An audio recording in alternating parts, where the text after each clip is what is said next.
Hey guys, in this video I will show you how to fix mic picking up all PC sounds. Alright, so let's begin with the video.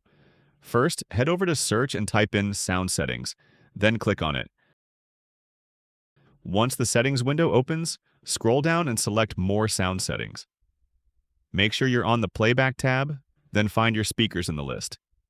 Double click on them, and if your speakers support, you will see this enhancement tab.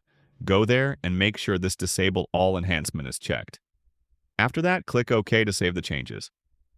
Next, go back to search and type in Device Manager, then open it.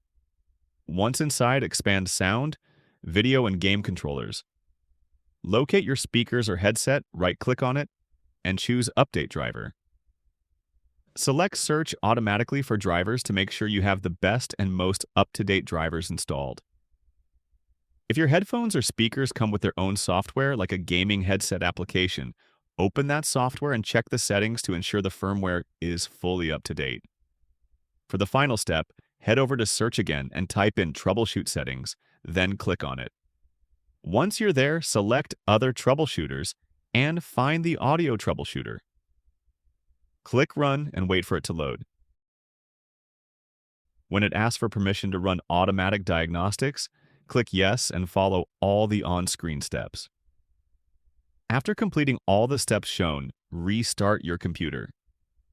In most cases, the problem should be fixed. If it's still not working after this, there's a chance that your microphone or audio device itself may be faulty. And that's it. So that's basically how you can fix mic picking up all PC sounds. So that's all for this video. See you in the next one. Thanks.